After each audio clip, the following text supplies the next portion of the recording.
waxaan marka hore u mahad celinayaa wiilashii iyo gabdhihii Soomaaliyeed ee soo abaabulay xaflad aan nooceeda lagu arag magaalada Muqdisho. waxaan mahad u celinayaa xildhibaanada iyo madaxda dawladda iyo dhammaan shacabweynaha Soomaaliyeed oo ka soo qayb galay iyo kuwa ay u suurtoobi weysay inay gudaha soo galaan laakiin bannaanka taagan idinkuna waa mahadsantihiin. waxaan kaloo mahad celinayaa 2 milyan oo qof iyo inta ka badan oo na daawanaysa idinkana waxaan leeyahay waa mahadsantihiin. waxaan mahad gaar ah u celinayaa labadayda wiil ee Dayax iyo Xariir oo iyagu isu soo xilqaamay inaad codkiina isiisaan waxay iga dhigan tahay cod xildhibaan oo liisay oo kale waa mahadsantihiin. mudanayaal iyo marwooyin dhalinyaro iyo waayeel shacabweynaha Soomaaliyeed ee dalka gudihiisa iyo dunida dacaladeeda ku kala nool kulligiin waxaan idinku salaamay salaanta islaamka assalaamu calaykum waraxmatullaahi wabarakaatuh. salaam kadib waxaa sharaf noo ah inaad caawa nagala soo qayb gashaan madashan ujeedkeedu yahay inaan idinkula wadaagno fariintayda musharaxnimo iyo barnaamijka aan ku doonayo inaan dalka ku hogaamiyo haddii la ii doorto madaxweynaha jamhuuriyadda federaalka Soomaaliya. walaalayaal waxaan caawa halkan isugu nimid iyadoo dalkeennu ku sugan yahay xaalado isbarkan abaaro xooggan oo dabar jaray xoolaheenni halakeeyey nolosha dadkeennii oo dhan gaar ahaan reer guuraaga iyo bulshadeennii oo kala aamin baxday dhaqaalihii dalkeenna oo hoobad galay hay-adihii amniga oo xaalkoodu dayac yahay dowlad goboleedyada dalkeenna oo iyana la dhiban caqabadihii ka dhashay doorashooyinkii dadbanaa ee daba dheeraaday beeshii caalamka oo dowladnimadeenna quus ka taagan iyo rajadii shacabka ay ka lahaayeen dowladnimo hana qaada oo hoos u dhac weyn ku yimid balse alla mahaddii waxaan nahay ummad yaqiin la nool oo ilaahay ku galladay islaamnimo waxaana nala gudboon halgan aan isdhiibid lahayn waxaana naga reeban quusta dunidan ummad walba oo dowladnimada liibaan iyo horumar ka gaartay waxaa horseed u ah hoggaan ka dhabeeyey higsigoodii ummadnimo ma yimaado isbeddel haddii aan la helin hoggaamiye isbeddel dhaliya oo ku hubaysan hiigsiyadii ummaddiisa u horseedi lahaa nolol ay ku naaloodaan dunida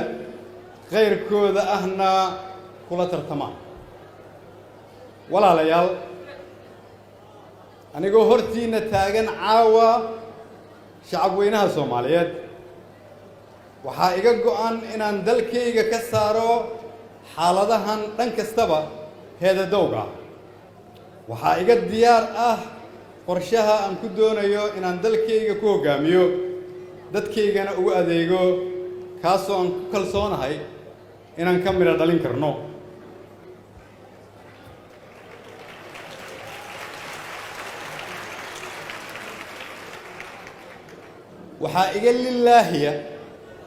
waxaa iga lilaahiya inaan dalkayga dhab uga samata bixiyo marxaladahan mas'uulkoodii noqday dhaqaaqa joogsiga aan dhammaadka lahayn. barnaamij siyaasadeedkayga aan rajaynayo in qof kasta oo Soomaali ah halkiisa aan ku gaarsiino si kastoo aan ku gaarsiin karno qowl iyo qoraalba waxaa aasaas u ah kow xogogaalnimo. barnaamijkaygu wuxuu ku qotamaa waayo aragnimadii aan ka kasbaday xilkii aan ummadda u soo qabtay muddadii 3 sano iyo barka ahayd waan xafiiska joogay iyo labadii sano ee ka dambeysay ee aan ka soo maqnaa xafiiska iyo in ka badan 20 sano oo aan heerar kala duwan kula shaqeeyay hay'adaha caalamka dalal badan oo dunida ka mid ah labo wuxuu ku salaysan yahay aragti cusub barnaamijkaygu wuxuu ku qutumaa inaan dalka ku soo kordhino aragti cusub oo ka turjumaysa baahida dadkeenna oo boqolkiiba 75 dhalinyaro ah saddex wuxuu ku qutumaa ammaano barnaamijkan sidoo kale wuxuu daraf walba ka xoojinayaa in hantida ummaddu leedahay ama caalamka ugu deeqay iyada loogu adeego oo aan la hunguriyeyn hantina laga tabcan waxaadna dhammaantiin la socotaan inay ammaanadu ahayd mid ka mid ah tiirarkii ugu waaweynaa ee aan sugay muddadii aan xilka u hayay ummadda Soomaaliyeed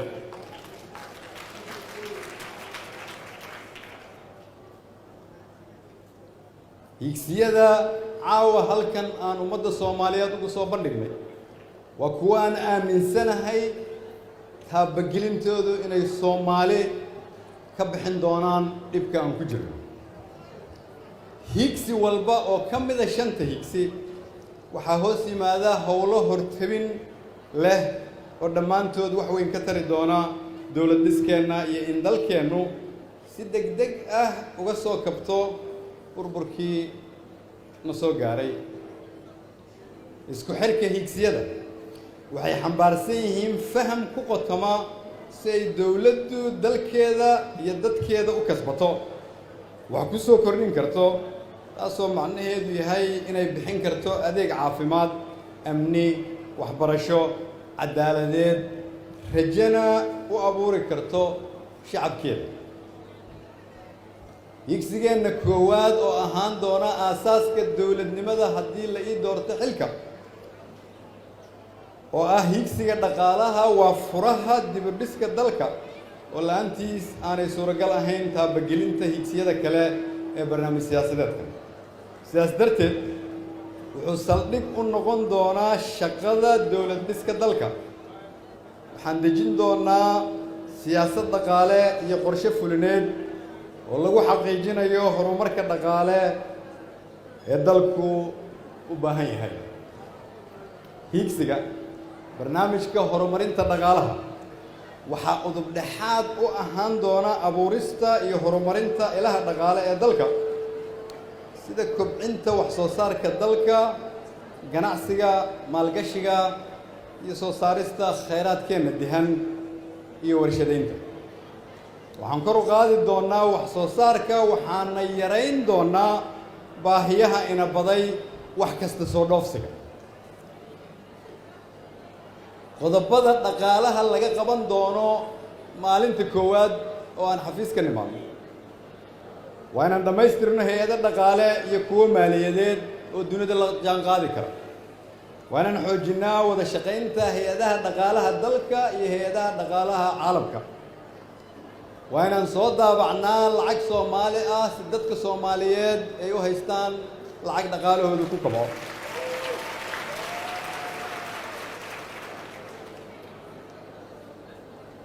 waa inaan ka shaqaynaa abuurista iyo tayeynta kaabayaasha dhaqaale waan dhiirigelinaa maalgashi caalami ah si dunidu ay noogu timaado oo ay noo maalgashan karto si shaqo loo abuuro waa inaan ka fiyaadaysanaa khayraadkeenna dabiiciga ah haddii aan Soomaali nahay waa inaan 100 kun oo dhalinyaro Soomaaliyeed ah shaqo u abuurnaa markaan dhaqaalaha kobcinno waa in aan taageero buuxda siinaa ganacsatada ama ganacsiga yaryar sababtoo ah iyagaa ka shaqeeya shaqo abuurka waa inaan maalinta koowaad xoogga isugu geynaa sidii aan u taageeri lahayn una kobci lahayn xoololeyda beeralayda iyo kalluumaysatada si dhaqaale loo helo dalkana shaqo looga abuuro maadaama dalkeennu uu ku yaallo goob istaraatiiji ah وأنا تابجلنا سيدي أنكو سمين لهين أجا جناس أو حرقة ويدنيدو الصومالية كتمارو دام يدنيدو هرمرتي وأنا كشغينا كفائديسيجا تكنولوجيا العصرية شقوين كاس أن سوشيال وأن كسو باران دقني ومهم سدلكو ونبكو وقبحو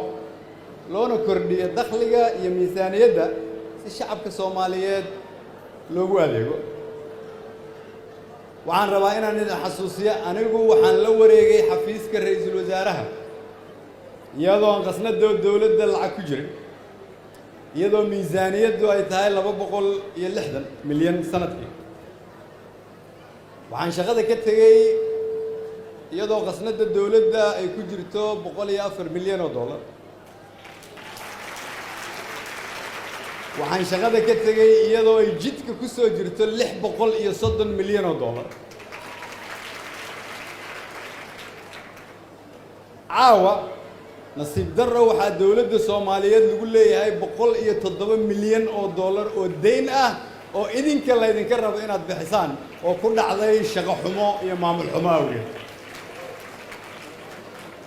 عاوة وحندين شيء يا نصيب درة اللي حد بقوله مليون أو جدك كسر جرتي ومدة الصوماليات يكجوك ستي كفنان يمام الحماوي waxaan hubaa boqolkiiba boqol inaanay taasi dhacdeen anigoo haya mas'uuliyadda dalka waxaan idinkugu bishaareynayaa in degdeg loo xallin doono haddii la ii doorto xilka madaxweynaha mashruuca ugu weyn oo dalkan laga hirgeliyey 20kii sano la soo dhaafay wuxuu ahaay inaan dalka Soomaaliya hay'adihiisa dhaqaalaha ku xirnay hay'adaha dhaqaalaha caalamka oo aan qarka u saarnay in deyntii qaar laga cafiyo aan ka soo tagay shaqada iyadoo intii kalena laga cafin rabo caawa dalku wuxuu khatar ugu jiraa haddii 15ka bisha aan la dooran madaxweyne fahamsan sidii caalamka loola falgeli lahaa in 17ka May عفنتي دلك اللي جوجي Soomaaliya أنا يتضبط سنة كلا دي بالنقطة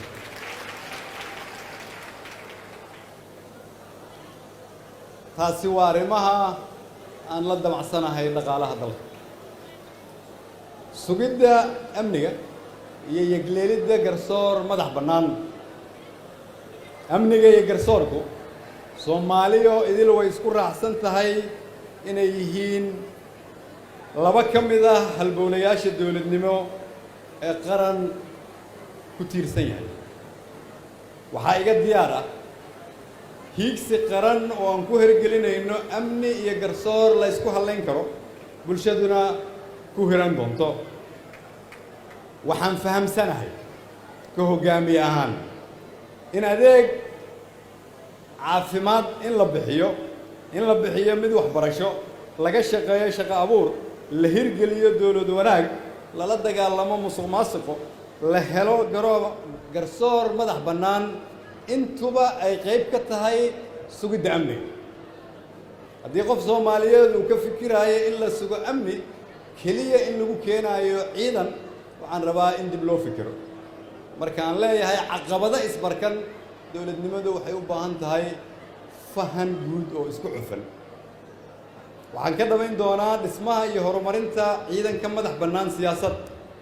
waxaan dib u habeyn dhan kasta ku sameyn doonaa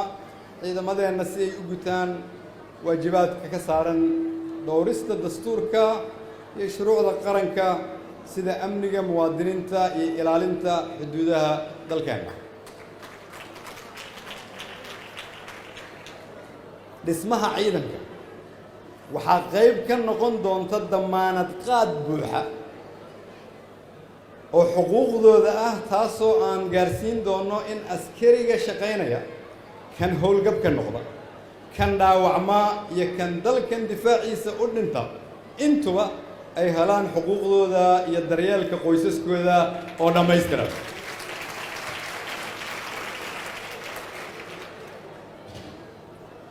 dalka waxaan gelin doonaa dib u xoreyn dhab ah oo ay qayb ka yihiin dhammaan dawlad goboleedyada iyo qaybaha kala duwan ee bulshada si loo helo amni iyo xasilooni lagu naaloodo. intii aan joogay xafiiska Soomaaliya oo idil way og tahay waxaan dadaal badan ku bixiyay dib u habeynta ciidanka oo dhalisay in askari walba uu xuquuqdiisa si joogto ah u helo. waxaan bilownay dib u xoreynta dalka waxaana ku qanciyay dunida inay na garab istaagaan nana taakuleeyaan dhinac farsamo iyo dhinac dhaqaale si ciidamadeena geesiyaasha ay dalka u xoreeyaan. kasokow dib u habeynta ciidamada qalabka sida hadafka wejiga koowaad ee howlgalladii aan ka shaqaynayay waxay ahaayeen kow xoreynta shabeellada hoose, labo xoreynta xeebta, saddex xoreynta jidka isku xira magaalada muqdisho ee baydhabo, afar xoreynta shabeellada dhexe si magaalada muqdisho looga qaado dhagxaanta oo ay nabad u noqoto, kadibna si siman loo xoreeyo dalka oo dhan. waxaan rabaa inaan xasuusiyo markii aan howlgalladaas ka shaqaynaynay ciidamada dowladda Maraykanku waxay ka garab dagaalamayeen ciidamada Soomaaliyeed, waxay siinayeen agab iyo saanad ciidamada Soomaaliyeed, waxaa dushooda socday diyaarado si looga ilaaliyo miinada. soo eega buugagta nasiib darro taageeradaas waxaa u dambeysay 2 bilood kadib markii aan xafiiska ka soo tegay. haddii qof marka uu shaki uga jiray inay muhiim tahay in la fahmo sidii dunida loola dhaqmi lahaa sidii uu safiirkii halkan soo istaagay sheegay taasaa tusaale idin ah. qorshahayga waxaa qayb ka ah dhismaha iyo dhammaystirka golaha adeega garsoorka dalka oo la isla ogol yahay. waxaan samayn doonaa maxkamaddii dastuurka ahayd ee dalka, waxaan xaqiijin doonaa madax bannaanida garsoorka dalka, waxaan dabar jari doonaa musuqmaasuqa iyo laaluushka ragaadiyey hay-adaheenna garsoorka, waxaan dhisi doonaa xafiiska gardoonka qaranka oo ah xafiiska ilaaliyaha dadweynaha.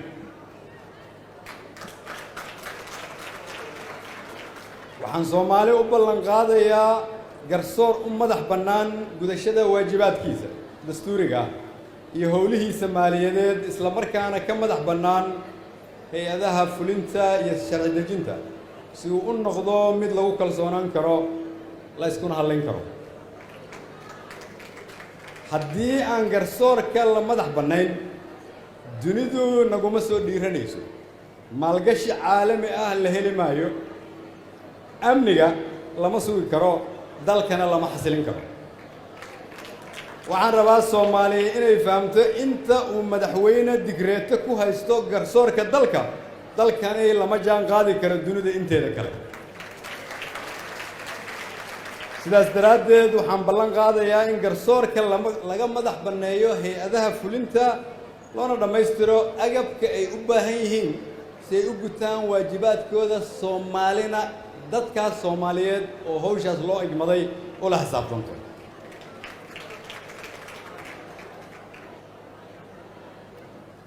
dowladii say macno u yeelato waa inay dadkeeda wax ku soo kordhisaa. si dowladdu ay u noqoto mid kalsooni ka haysata shacabkeeda waa in qofka muwaadinka ah uu dowladnimada ka dhaxarkaa noloshiisa, sharaftiisa iyo jiritaankiisa shakhsiyadeed. waa inuu ka dareemaa caafimaadkiisa qof ahaaneed iyo kan qoyskiisa oo uu adeeg caafimaad ka helaa. waa inuu barbaarin iyo waxbarasho ahaan ka helaa hay-ado loo diyaariyey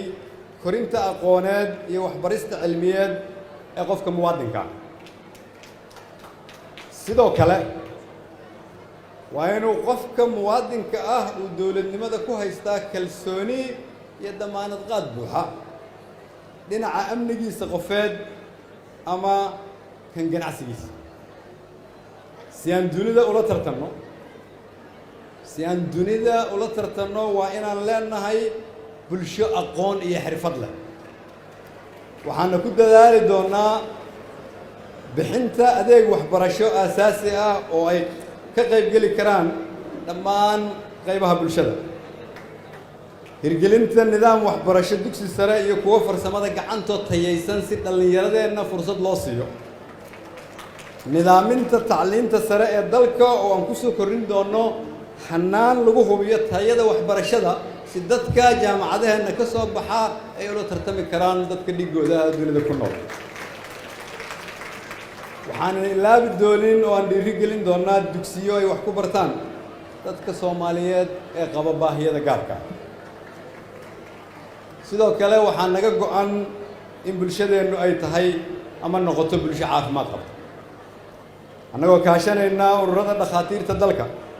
waxaan xoogga saari doonaa dib u dhiska kaabayaasha caafimaadka iyo tababarista xirfadlayaasha waa in magaalada Muqdisho iyo dawlad goboleed walba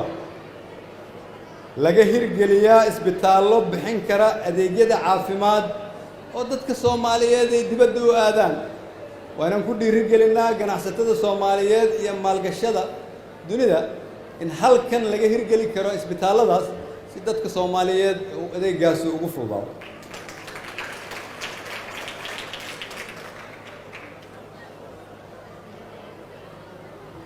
arrimaha la xiriira xaqiijinta dimuqraadiyadeynta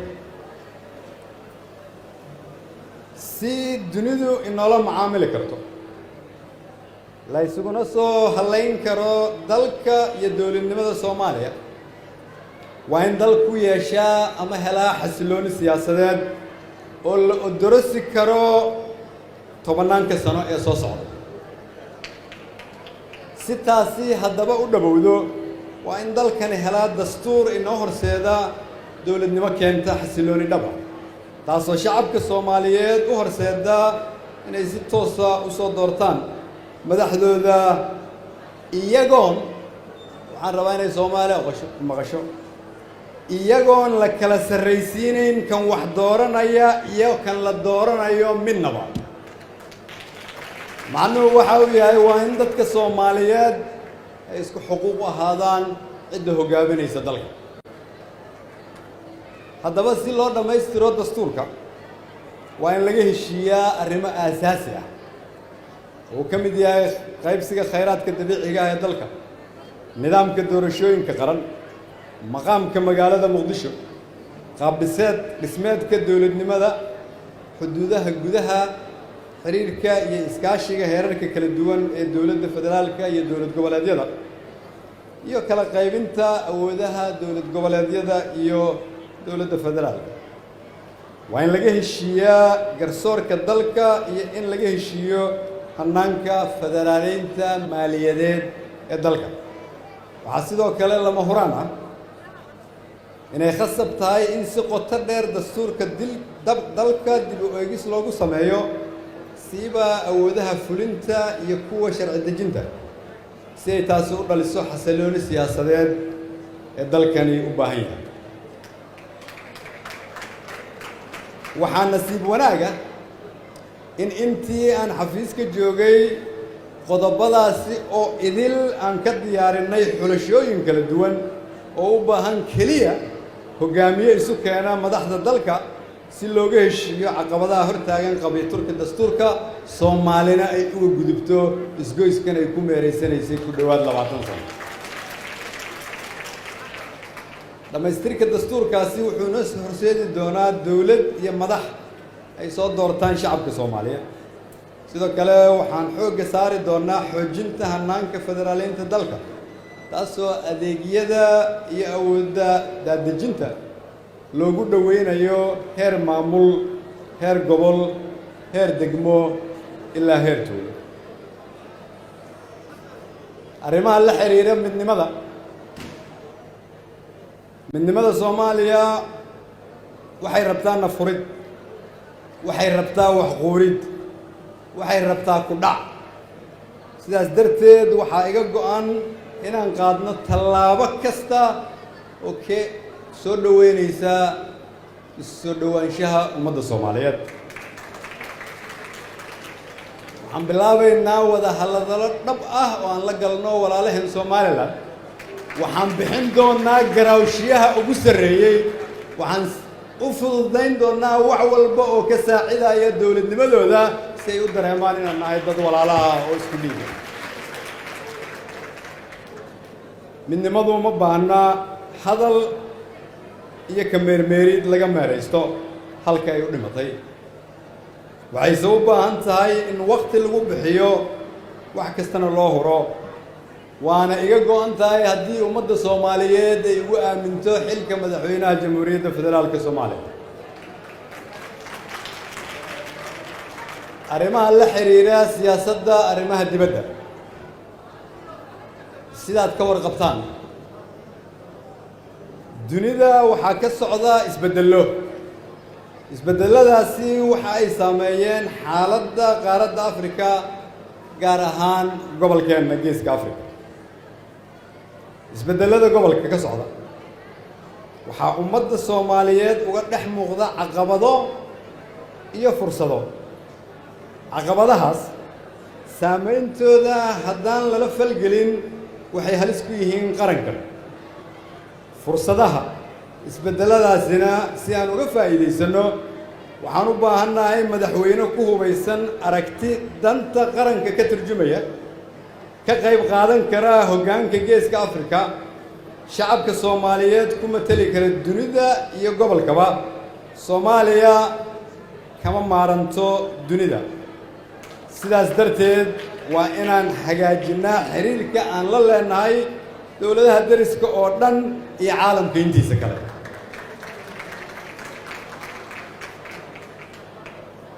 si marka aynaan ugu dhex amban hardanka isbeddelka dunida ka socda waa inaan fahamnaa muhiimadda ay leedahay siyaasadeenna arrimaha dibaddu sababtoo ah waa in siyaasadeenna arrimaha dibaddu u adeegtaa hiigsiyadeenni siyaasadda arrimaha gudaha taas macnaheedu waxay tahay in ciddii Soomaaliya doonaysa inay garab qabato aanay noqon kuwa iyaguna tilmaama balse nagu caawiya waxa annagu aan u tilmaano